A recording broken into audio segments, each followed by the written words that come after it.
Sunday Funday! I am your host, Madeline Walter, coming to you live from our studio in Los Angeles, where people's main reason for wanting to survive an earthquake is so they can post about it on Twitter. See some familiar faces in the chat, you guys. Welcome back, Lloyd Buckley from Hancock Park, Wendy Hughes from Tennessee, Dr. Spangler and Reuben playing from Honeydew, Jill Harrington in Kentucky, Delbert and Nikki Shootman in Burbank, and Daryl Baldwin in North Carolina. Hey, go Heels.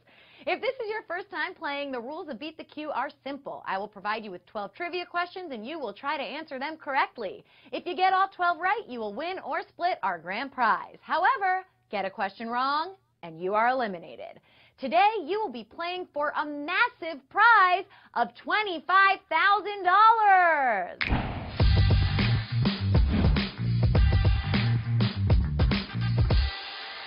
Yup, $25K. That's enough for a new car. I mean, you winners will have to decide how you want to split it. Either everyone gets a wheel or a door or a mirror, or, I don't know, maybe it's more of a joint custody thing.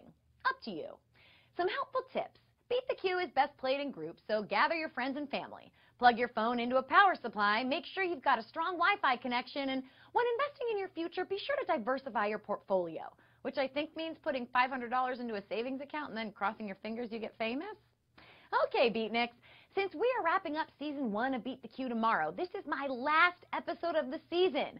But call me Quiz Me Houston, because I will always love Q.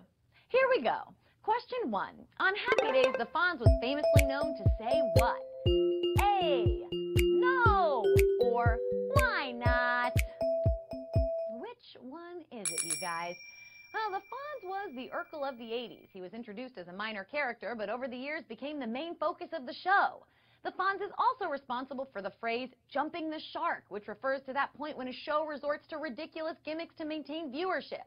Speaking of which, stay tuned for Before the Final Question when I will be locked in a box, handcuffed, and... Huh? What? No, you said I could do it. I bought all the stuff. I took 3 months of magic classes. Well, anyway, the Fonz would always say, hey. Actor Henry Winkler poked fun at himself by recreating the shark jumping moment on Arrested Development.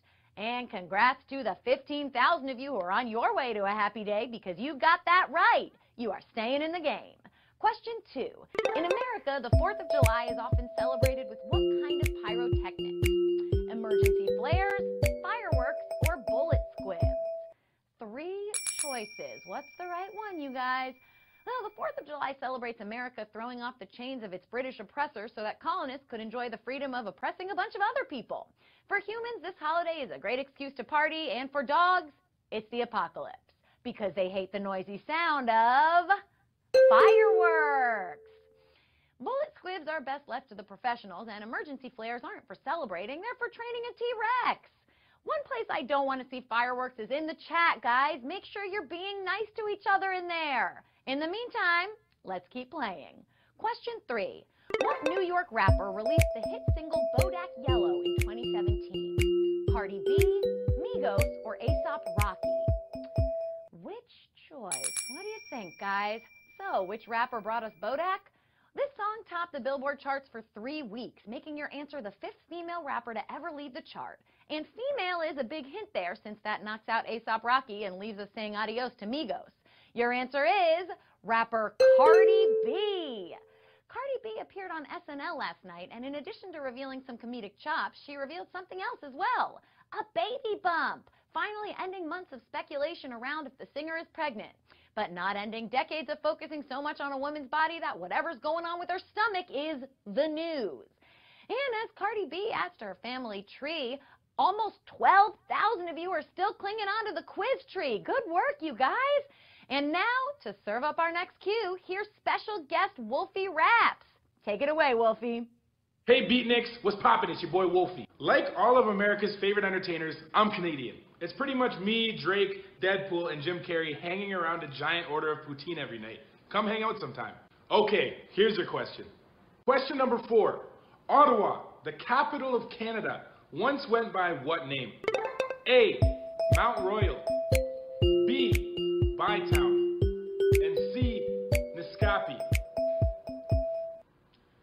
Which of these is the right choice, guys? Sometimes when you get famous or you blow up, you gotta change your name to reflect your new persona. It's gotta be catchy, like Ottawa or Wolfie Raps. We call it Ottawa now, but if you take a look at the birth certificate, you'll see that this place used to be called Bytown. The city was originally named for Lieutenant Colonel John By, who supervised construction of the Rideau Canal, which gave birth to the city. Now I gotta say Bytown to you beatniks. Come and see me on YouTube, and thanks for having me on QTube. I'm Wolfie Raps. Throwing it back to you in the studio, Madeline. Thanks, Wolfie. Oh no, you guys. Get the lifeboats, women and children first, because that was a quizaster. Ooh, boy, a lot of you had a tough time with that one. 5,000 of you thought it was Mount Royal, 3,000 of you thought it was Niscapi, and only just under 4,000 of you knew that it was Bytown. And if you got that special guest question wrong, you can make like the characters in South Park and blame Canada. But for the nearly 4,000 of you who got it right, we're moving on to the next question. Question 5. Grendel is one of 3 antagonists in the way of what hero? Achilles, Macbeth, or Beowulf? What hero? 3 choices. Well, Grendel is one bad dude, probably due to the fact that he's a direct descendant of the biblical Cain, humanity's very first murderer. If you said Macbeth, that's bad luck for you, and if you picked Achilles, you're going to feel like such a heel, because the right answer is Beowulf. Grendel is the first of 3 antagonists Beowulf confronts, and he gets so mad about it that once Grendel's dead, Beowulf kills his mom. And the 4,000 of you who survived this cue live on to try to beat the next one. Question 6. Which of these was not a team on the game show Legends of the Hidden Temple? The Red Jaguars, the Green Giraffes, or the Purple Parrots? Which one is it? Well, Legends of the Hidden Temple was a game show made out of a bunch of leftover Indiana Jones props. It was a staple of 90s TV, just like the OJ trial and obviously fake laugh tracks. The kids played in teams, but there was never a team called the Green Giraffes. Also, do you guys remember the final challenge of that show? The Temple Run? That thing was legitimately frightening. Those guards kept jumping out. You never know when they were coming. I honestly still have nightmares about it.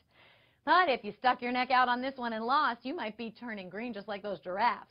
But we got 2 more shows tomorrow for you to redeem yourself. The first one's at 7 p.m. Eastern, 4 p.m. Pacific, and the second one's at 10 p.m. Eastern, 7 p.m. Pacific. Now remember, gang, these are the last 2 games of Season 1, so make sure to come on by and see us. Question 7. What town did Andy Dufresne run off to at the end of Shawshank Redemption? Zihuatanejo, Mazatlan, or Oaxaca? Oh, Mexico. It sounds so simple, Tim Robbins had to go. You guys remember that one, right? That good old James Taylor song, reducing an entire country into a breezy vacation spot. Now, in which of these cities did Morgan Freeman find out that the Pacific was as blue as it was in his dreams? Your correct answer is Zihuatanejo. Spoiler alert, Tim and Morgan meet on the playa of this Mexican village at the end of the film. And felicidades to the almost 3,000 of you who got that one right. You are more than halfway through today's $25,000 game of Beat the Cue, and we are moving on to the next question. What cartoon character matches the state mammal of Maine? Bojack, Ranger Rick, or Bullwinkle? Which cartoon character? Well, here's a hint. This mammal is also the state animal of Alaska. Yes, like your favorite hair product or the surprisingly multi-layered jock character on Riverdale, Maine's main mammal is a moose, which makes the right answer Bullwinkle. Like Bojack, he is a washed-up former star, and like Ranger Rick, no one under the age of 30 has heard of him. And if this Q beat you, come hang out with us on Twitter at BTQOfficial. Shout out to our new followers, Michael Madden, Bonnie Zamora, Becky Brooks, and everyone else. Follow us on Twitter at BTQOfficial. Moving right along. Question 9. Death Cab for Cutie got their name from a scene in which Beatles movie? Magical Mystery Tour, Help, or Hard Day's Night? 3 choices, but what is the right one? Well, I have some surprising news about Death Cab for Cutie.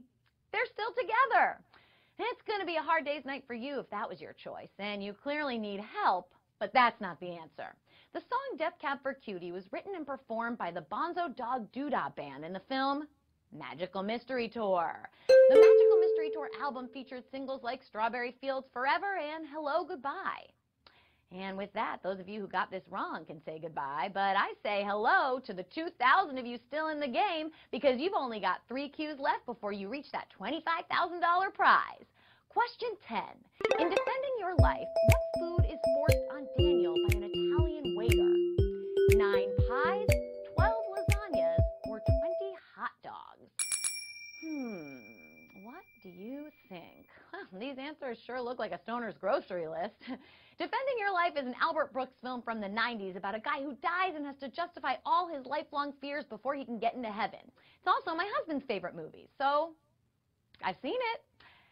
And in the scene in question, a waiter serves him 9 pies.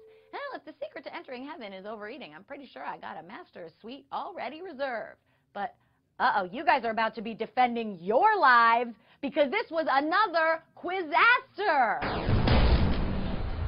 Boy, about 700 of you thought it was 12 lasagnas, 800 of you thought it was 20 hot dogs, which gives me a good idea of what you guys think heaven is. Only 660 of you knew it was 9 pies. And for that 660 of you who got it right, you can ascend to the next level of existence. Question 11. Which of these men was not one of the founders of the IMAX Corporation? Roman Kreuter, Graham Ferguson, or Dennis Friedland? What do you think? Which choice is the right one? Well, 2 of these guys are famous for inventing technology that allows theaters to charge us more money for a ticket. Going to the movies really starts to add up once you include a few bucks for parking, 13 bucks for the burrito you sneak in, 4 bucks for extra guac, 30 or 40 bucks for a bigger purse you can fit a burrito into. The movies are expensive these days. If only there was a source of entertainment that paid you to watch. Oh, wait, that's happening right now. You're welcome. Well, the only name here that wasn't a founder of IMAX is Dennis Friedland. He was a founder of the Cannon Group, which made B movies in the 70s and 80s. But you guys didn't come here for Dennis Friedland's biography. You came here for money. So let's get you some. Well, the 1,200 of you who got this right are eligible for our main event. This is the final question.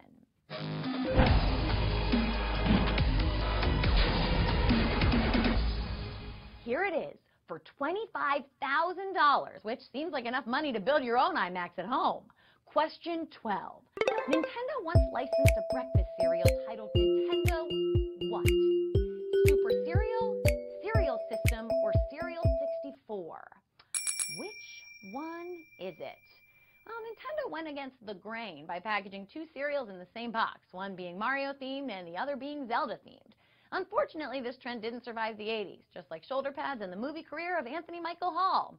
The right answer for the final $25,000 jackpot of Season 1 of Beat the Q is Nintendo Cereal System. The cereal didn't do as super as the NES, though, and was canceled after only a year. But take out your spoon because I've got a bowl full of cereal for anyone who got that right because you just beat the Q.